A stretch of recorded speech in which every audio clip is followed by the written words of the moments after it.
जो लोग गुजरात के आज बहुत भारी शेर बन रहे हैं, उनको भी बिहार के लड़के ने सिखाया कि फेसबुक कोनो चीज होला। तो हम लोग की सोच ये है कि जो नई शिक्षा व्यवस्था यहां बने, उसमें एक प्रखंड में 20 विद्यालय के बजाय 5 अच्छे विद्यालय बनाए जाएं और बच्चों को, परिवार को ये सुविधा दी जाए कि वो बस से अपने बच्चों को स्कूल तक भेज सकें। नमस्कार सर, मेरे तो दिमाग में, मैं चूंकि शिक्षिका हूं, इसलिए मेरे दिमाग में बस एक ही प्रश्न है कि बिहार से अशिक्षा को कैसे दूर किया जाए।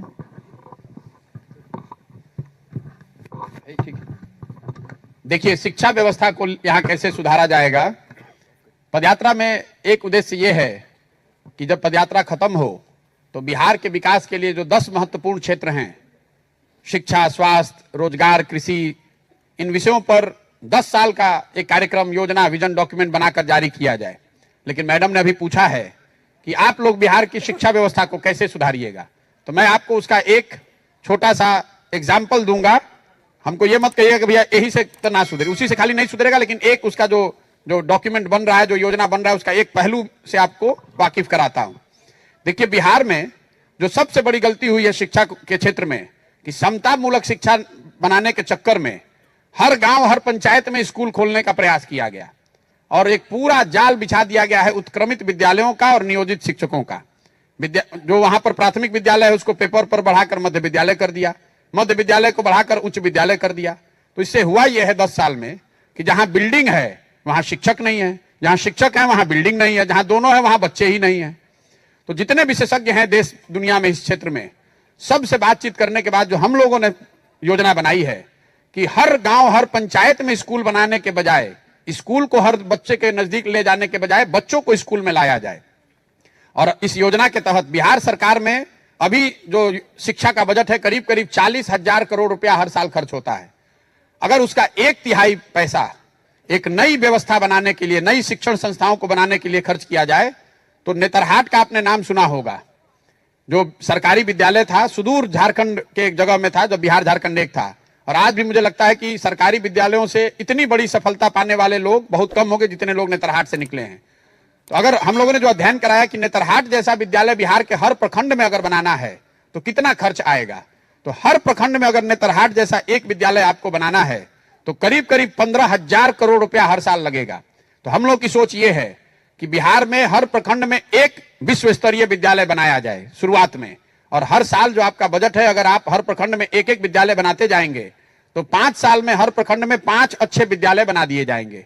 और जियो सैटेलाइट से अगर आप प्रखंडों को मैप करेंगे बिहार में, तो हम लोगों ने देखा कि अगर 5 विद्यालय एक प्रखंड में हो तो हर गांव से बच्चे को स्कूल बस से 15 से 20 मिनट में स्कूल तक पहुंचाया जा सकता है। तो हम लोग की सोच ये है कि जो नई शिक्षा व्यवस्था यहां बने, उसमें एक प्रखंड में 20 विद्यालय के बजाय 5 अच्छे विद्यालय बनाए जाएं और बच्चों को, परिवार को ये सुविधा दी जाए कि वो बस से अपने बच्चों को स्कूल तक भेज सकें। शहरों में आपने देखा होगा, स्कूल बस में आपका लड़का जाता है, आधे घंटे में वहां स्कूल पहुंच जाता है, पढ़ के फिर वहां स्कूल बस से वापस आता है। ये व्यवस्था साउथ अमेरिका के देशों में लागू है, महाराष्ट्र में भी इसका प्रयास किया जा रहा है, तमिलनाडु में भी ये व्यवस्था लागू की जा रही है कि क्योंकि अगर आप गांव में स्कूल बना दीजिएगा, जो यहां पर प्रयास किया जा रहा है, तो सिर्फ स्कूल और शिक्षकों की बात नहीं है, वो शिक्षक वहां रहेगा ही नहीं क्योंकि उसके रहने की कोई व्यवस्था नहीं है। आखिर शिक्षक का बच्चा कहां जाएगा, वो पढ़ाई कहां करेगा। मान लीजिए कुछ स्कूल में पढ़ने भी लगे तो उसके लिए स्वास्थ्य सेवा नहीं है, रहने की कोई व्यवस्था नहीं है। इसलिए आप हर जगह स्कूल बनाने के बजाय अगर 4 या 5 हर प्रखंड में बेहतर स्कूल बनाएं अगले 5 साल में, तो हर विद्यालय, हर गांव के बच्चे को 15 से 20 मिनट में एक अच्छे स्कूल में डाला जा सकता है।